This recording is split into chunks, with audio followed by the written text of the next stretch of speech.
अस्सलाम वालेकुम दोस्तों, मां आहियां हनीफ़ सोडर। खे जे यूट्यूब चैनल में भली कार चवां थो। दोस्तो, अॼु पाण जेको किताब पढ़ी रहिया आहियूं उन जो नालो आहे दीवारुनि जे दुनिया पोयां। दरअसल ही जेल डायरी आहे जंहिंजो लेखक सिंध जो नाले वारो लेखक अयूब खोसो आहे। जी दोस्तो, अयूब खोसो। हालांकि इन जेल डायरी में लिखियल मार्च महीने जा समूरा हिसा असीं पढ़ी चुका आहियूं।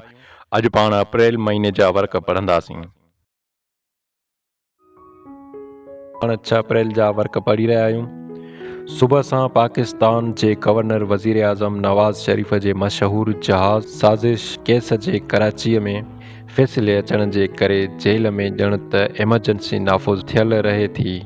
कैदियुनि जी मुलाक़ात तोड़े शनवाईअ जे अमले जे मुअतल हुअण करे हिकिड़ी अजीब सूरत हाल छायल रहे थी। नेठि 11 बजे जी टीवी ख़बरुनि में खेसि मिलियल 2 दफ़ा उमिरि क़ैद जो ॿुधायो वञे थो, जंहिंजो चुबोल जेल में गर्दिश कंदो रहे थो। ॿिपरीअ जो आऊं क़ौमपरस्त दोस्तनि जे वार्डन में मिलियल दावत ते वञा थो। मुंहनि जे दड़े जो दोस्त कैदी ॻाल्हियुनि में ख़ूबसूरतियुनि जा रंग ओतींदो रहे थो।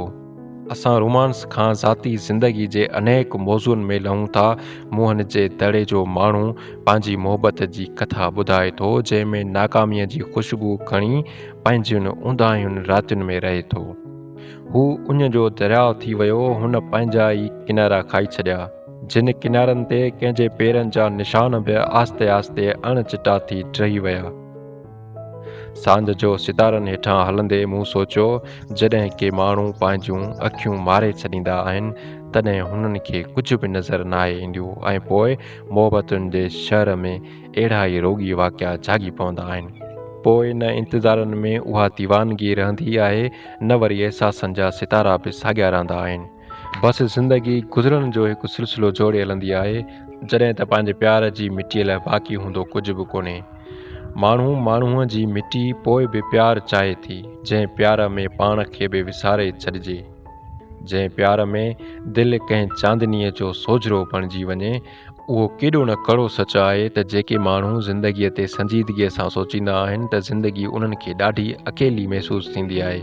ज़िंदगीअ जी उन अकेलाईअ में दर्द जा आबशार रहंदा आहिनि ऐं ख़्वाबनि खे ताबीरुनि जा मोती नाहिनि मिलंदा। पंहिंजे हवाले सां माण्हूअ सां वाॻियल इहो सान्हो बि अजीब आहे। उन सान्हे जा पेरा जंहिं सेरा ॾे वञनि था, तंहिंजी मंज़िल खे को बि नथो ॼाणे। माण्हू माण्हूअ जी अखियुनि जो बांवरो ख़्वाबु थींदो रहे, इहा ई ज़िंदगीअ लाइ वॾी ॻाल्हि आहे ऐं को तोहफ़ो आहे।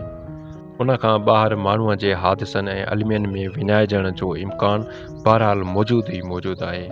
माण्हूअ जी माण्हूअ सां वाबस्तगी इंसानियत जे अखियुनि जो ख़ूबसूरत ख़्वाबु आहे, जंहिं ख़्वाब जो को मुल्ह न आहे। पर जग में ईअं घटि थींदो रहियो आहे। माण्हू माण्हूअ जे वेझो अचण बजाए परे थींदो रहियो आहे। माण्हू माण्हूअ खे हज़म ऐं हड़प करण वारो रस्तो अख़्तियार करे इंसानियत ऐं प्यार सां वॾी बेवाजिबी कई आहे। माण्हुनि जो क़त्ल थियणु, सज़ाऊं भोॻणु, फायूं चढ़णु, तशदुद में तड़पणु, लुटिजणु, अगवा थियणु, रत में रंगिजणु उन सिलसिले जी कड़ी ई आहे जंहिं ते जेतिरो मातम कजे उहो घटि आहे। राति जो ॿिपरीअ जे मिलियल ख़तनि ते नज़र फेरायां थो। सिंध जे मुख़्तलिफ़ माॻनि जी ख़ुशबू में वेंतल तहरीरुनि में अर्पियल प्यार दिलि जा समूरा थक लाहे छॾे थो। दोस्तो, अॼोको हिसो बि पंहिंजी पुॼाणीअ ते पहुतो। केॾांहुं न वञिजो, असां सां गॾु रहिजो। इंशाअल्लाह जल्द अव्हां सां ॿिए हिसे में मुलाक़ात थींदी। तेसीं ताईं असांखे ॾींदा इजाज़त। अल्लाह हाफ़िज़।